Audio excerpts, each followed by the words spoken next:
How you doing? Let's derive the formula for the maximum height attained by a projectile when we're studying physics. For this tutorial, we're going to assume that you've seen our presentation on the 6 basic projectile motion equations in physics. So if you haven't seen it, make sure you check that out first beforehand. And for this particular session, we're also going to refer to the time of flight formula, which has already been derived in another video as well. So you may want to check that out first as well. Let's get into it.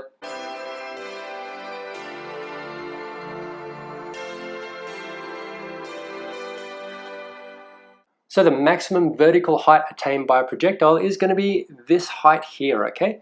If there's no air resistance, you'll find that it's actually exactly halfway, okay, between where it's being fired and where it's landing at ground level, assuming it's fired from ground level.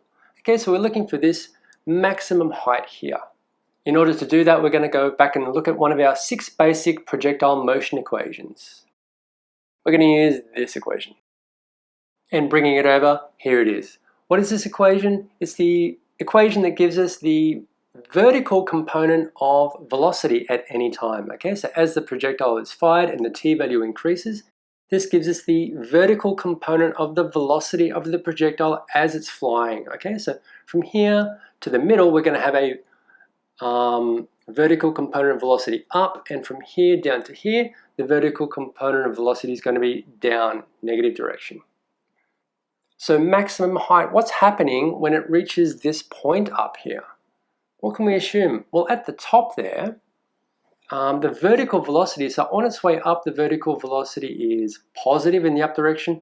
On the way down, the vertical velocity is negative. So for a number to go positive to negative, that would actually mean that the vertical component of velocity right at this point in time is 0. It's not going up or down, it's right in the middle. So at that point there, we can assume that the vertical value for height y is y maximum. So we're going to substitute that in here. When we put Vy equals 0, we're actually going to get a t value, a time value. And that time value is going to be the time when it's here. We'll just call it Ty max. And I've just added that up there as well. So putting these two into the equation, Vy, the vertical component, becomes 0, V0 sine theta minus gt, and this time is the y max time that we're looking for. Okay, we've got to do a little bit more after we've solved this one. Let's bring this negative gty max over here. It becomes positive gty max equals v0 sine theta. Okay, and to find the ty max, let's get rid of the g, divide both sides by the g value. G's cancel out. And we now get Ty max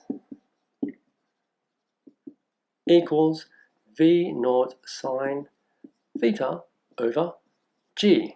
Okay, this is the time when it's right here. And you may notice this looks familiar. This is actually half of the time of flight for the whole projectile to get to here.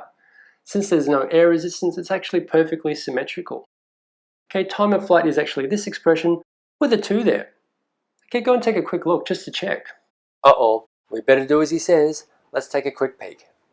The formula for the time of flight of a projectile. Ah, so that is true. Okay, let's get back to the derivation. Okay, we've got a little bit more to do. Now we know what time it's going to be when it arrives there. We actually want to know what is the vertical value of height at that time, okay? The vertical value of displacement. To do that, we're going to go back to those 6 equations and look at one more. We're going to use this equation. And there it is, the value of the vertical component of displacement, okay, as it's flying through the air, this y value.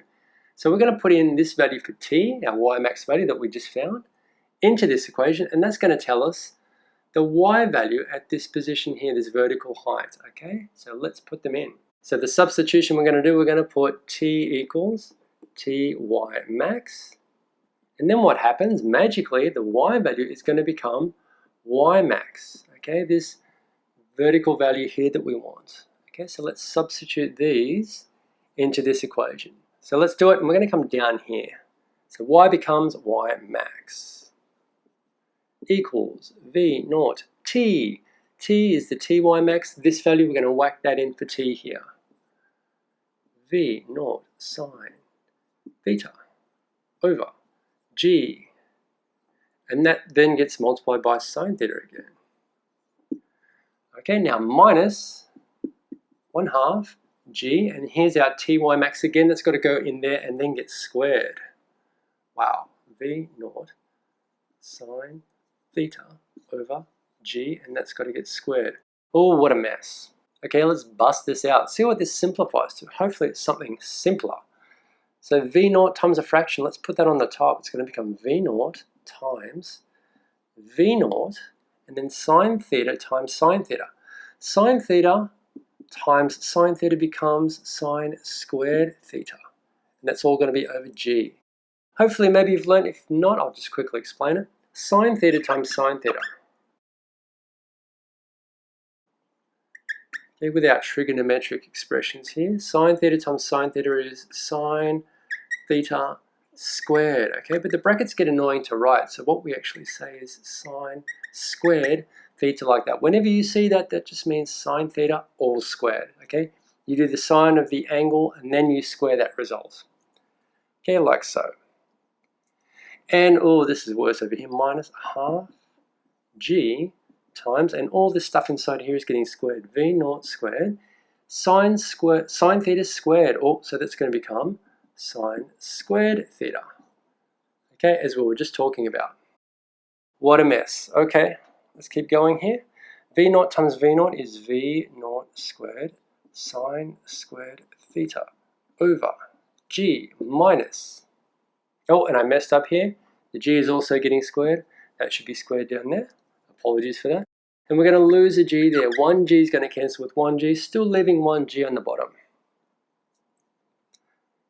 And finishing up, v naught squared sine squared theta over, and on the bottom we've got a 2 times a g.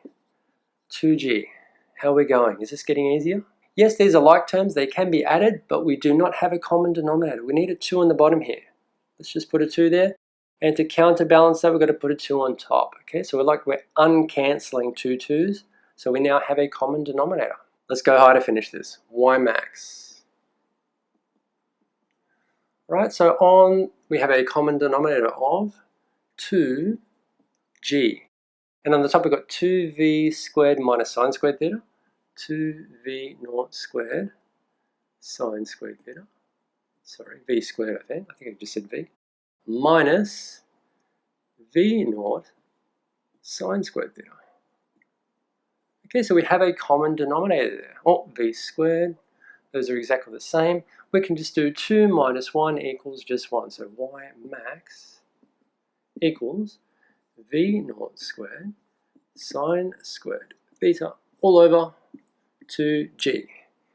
Okay, and that, friends, is the formula to calculate the maximum height that a projectile is going to reach during its trajectory. Okay, the initial velocity squared times the angle of projection, the sine of the angle of projection squared divided by 2, and then divided by acceleration due to gravity. There you go. I hope you found that useful. Thanks for watching, and we'll see you again soon.